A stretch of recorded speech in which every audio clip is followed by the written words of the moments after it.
A happy hello and welcome to Vegetarianism, the noble way of living. Today we are once again featuring vegan cooking from the celebrated author and founder of Compassionate Cooks, Colleen Patrick Goudreau, along with Alka Chawna.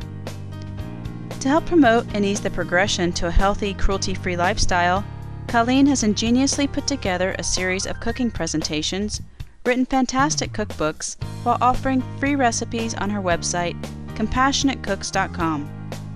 To celebrate the upcoming autumn season, please enjoy this demonstration of harvest-stuffed acorn squash, another delightful creation of Compassionate Cooks.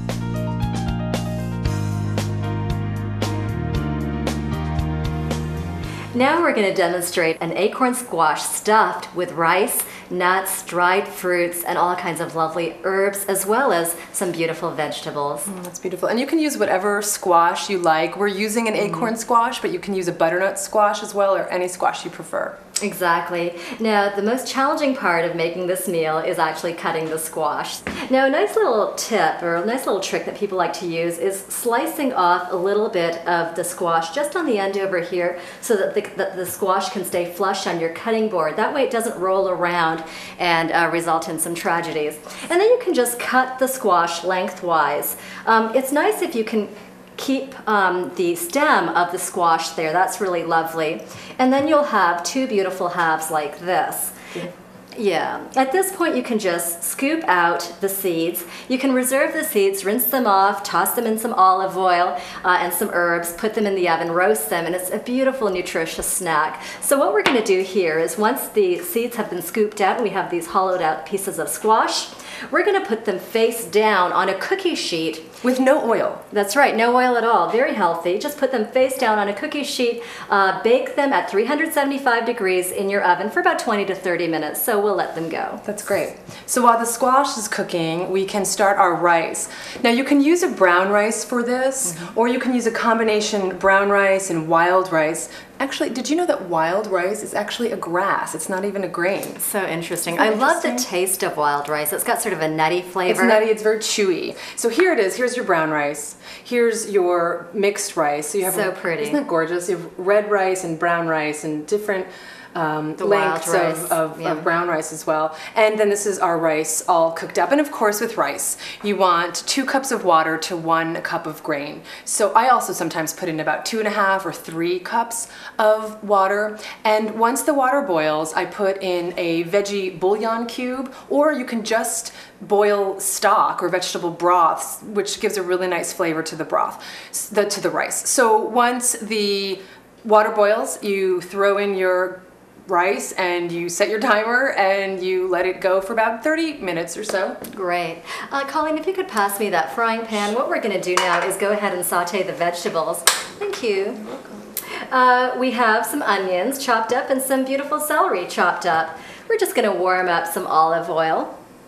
Like that. And something a lot of people don't realize is you don't have to always saute in olive oil. That's you can true. also saute in water or, again, veggie broth. It's a good way to cut extra fat from your diet. So you can actually just put a little bit of water in the pan and let the water get hot. The only difference very hot. is That's very the hot. important point. Right. The only difference is it might take a little longer because oil gets a lot hotter than water a lot faster. So you would do this with water, and it's a great way to cut some fat. Yeah, it's also very, very tasty. Do you think the olive oil is heated up there, Colleen? Yeah, I think it's good. That's nice. Yep, you can always tell by how quickly it's moving down the pan.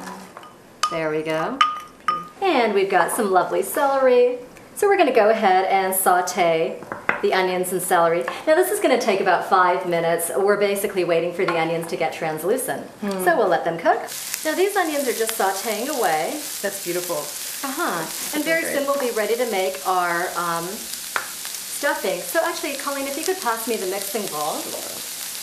Now to make the stuffing, what we're going to be doing is we'll start with the rice that's already been cooked up. So pretty, all of these gorgeous colors. It's really fun to look at all the colors of a lovely vegetarian meal. This is just beautiful. Nature's bounty right here. So helpful. That's about, it looks more than a cup. Looks like more than a cup. You can do about a cup, cup and a half of rice. That's nice.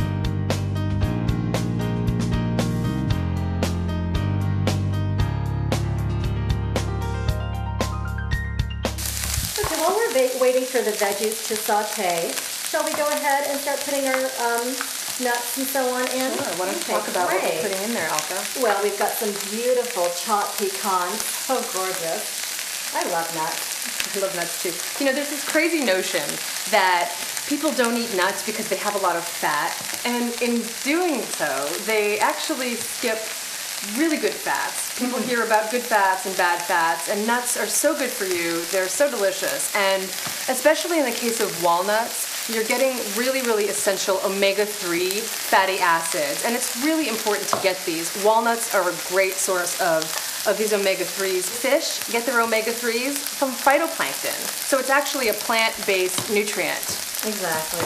And of course, when you eat fish, you're getting all of that nasty stuff too a lot of times these days. You've got the toxins from the oceans and heavy metals. Exactly. Okay, going on. The stuffing, we've got the brown rice in there and the other rices. Now we're putting in our dried apricots, and you can just see the color here. So pretty. Okay, we're going to put in our cranberries. Let's just reach over. And we've got this gorgeous color. It's gorgeous. Cranberries. Oh, it's beautiful. And now we're going to put in our ground spices. I'll just mix this first. Now these are cranberries. You can buy fresh cranberries, and these are actually frozen cranberries, which it's hard to find cranberries out of season. So it's a lot easier if you just go to the frozen section to pick up your cranberries. Very pretty. We've got our ground spices, starting with our ground ginger. There we go. We have some ground cloves. Our ground cardamom. Cardamom. And we have our ground cinnamon. Very pretty. Beautiful. And of course we have our salt. And our pepper. Great. And Alka, our onions and celery are terrific. Finished.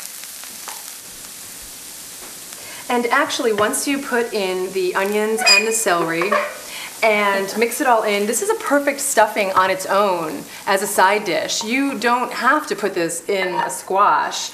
It's already cooked. Everything's already cooked. So actually, when we put this back into our squash and put it in the oven, we're really just heating everything through again.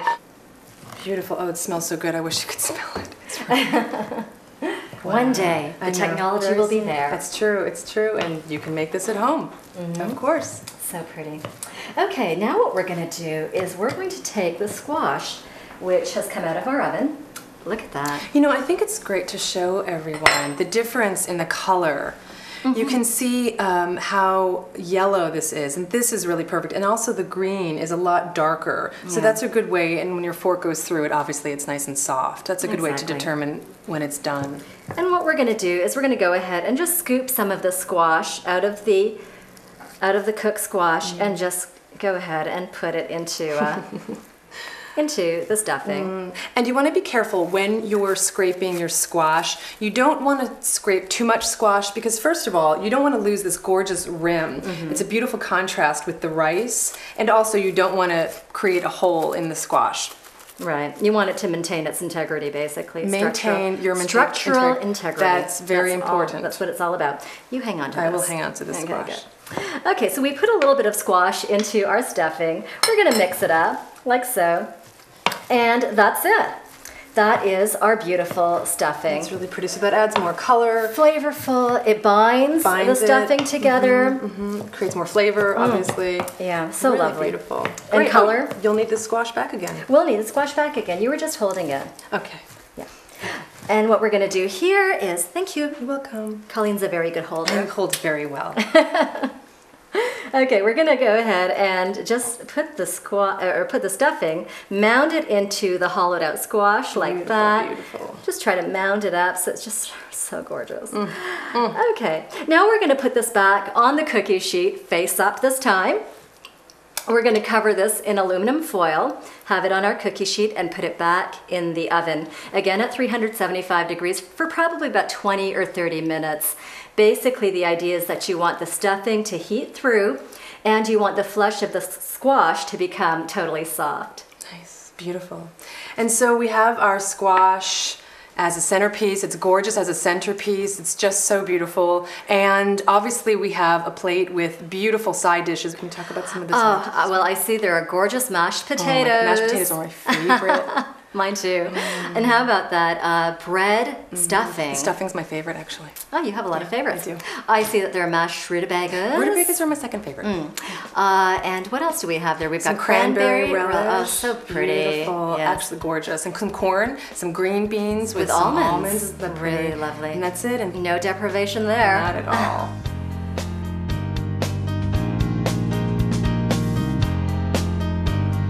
This concludes our series with compassionate cooks, Colleen Patrick Goudreau and Alka Channa. We sent our grateful thanks to compassionate cooks and all those who are helping to spread awareness that plant-based meals are full of creativity and nutrition. Up next on Supreme Master Television is Between Master and Disciples. Indeed, when we include vegan options in our everyday dining, our lives are more enriched by the beautiful bounties of nature.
For more details, please visit www.suprememastertv.com/VEG